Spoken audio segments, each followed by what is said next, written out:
वासदी से अल्लाह ताला फरमाता है कि इन्ना हदैना हुस्सबीला इम्मा शाकिरन व इम्मा कफूरा, कि हमने रास्ता दिखा दिया, नहीं फ्री विल दे दी। अभी आपकी मर्ज़ी है कि आप उस रास्ते पर चलें या ना चलें। चलेंगे तो शुक्रगुजार कहलाएंगे, नहीं चलेंगे तो नाशुक्र कहलाएंगे।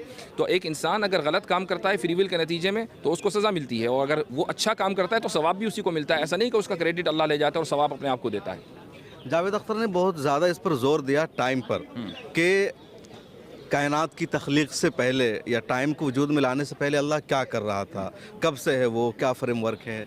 इसका जवाब बहुत वाज़ेह है, और वो ये कि जो चीज़ टाइमलेस होती है उसके बारे में ये सवाल करना कि वो किस टाइम में था और उस टाइम में वो क्या कर रहा था, ख़ुद एक फलेशियस स्टेटमेंट है और अब्सर्डिटी है। तो खुदा ताला जो टाइम का खालिक है वो टाइम में कैसे हो सकता है? अगर आप मान लीजिए कोई पुर्ज़ा बनाते हैं, आपने माइक बनाया, तो आप माइक के अंदर नहीं होंगे, माइक के बाहर ही होंगे। लेकिन चूँकि हमारे पास एक लिमिटेड लैंग्वेज है, ये हमारा लिमिटेशन है, ये खुदा का कसूर नहीं है। तो उस लिमिटेड लैंग्वेज की वजह से हम बात मरतबा पहले और बाद का लफ्ज़ बोल देते हैं, हर जगह का लफ्ज़ बोल देते हैं। लेकिन हकीकत ये है कि खुदा न किसी मकान में है न किसी ज़मान में है, वो टाइमलेस है और स्पेसलेस है, और उसके बारे में टाइम या स्पेस का सवाल करना ये बुनियादी गलती है। तो जावेद अख्तर रेप का बार बार जिक्र कर रहे थे कि रेप हो रहा है तो क्या खुदा जिम्मेदार है, नौज़ुबिल्लाहि मिन ज़ालिक।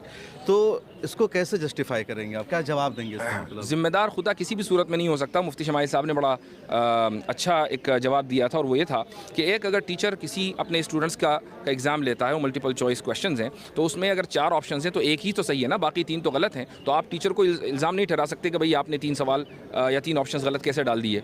वो आपके इम्तिहान के लिए है। तो अगर वर्ल्ड व्यू ये है कि नहीं यही दुनिया है और उसके बाद आगे कुछ नहीं है, तो ठीक है, फिर तो एथिस्टिक वर्ल्ड व्यू ही सही होगा। लेकिन अगर वर्ल्ड व्यू ये है कि हम कहीं से आए और कहीं हमें जाना है, तो फिर atheistic world view does not make any sense. अच्छा, इस तरह की जो डिबेट है हालिया दिनों में, जो मौजूदा सिनेरियो है, मुझे लगता है पहली मरतबा इस तरह की डिबेट हुई या काबिर की तारीख़ में तो इस तरह का है तज़किरा।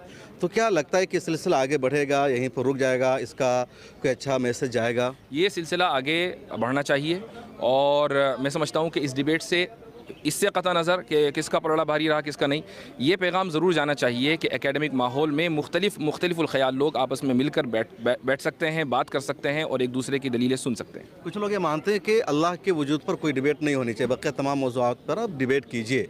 हुज़ूर के ज़माने में भी अल्लाह ताला के वजूद पर कोई डिबेट नहीं हुई।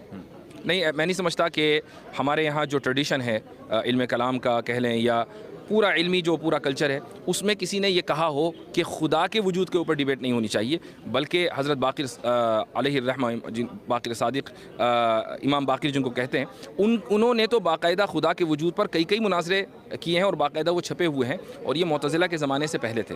वैसे आज पलड़ा किसका भारी रहा? ये तो बिल्कुल वाज़ेह ऑडियंस ने तय कर दिया है, और आप हमारे चेहरे की खुशी देखकर बता सकते हैं।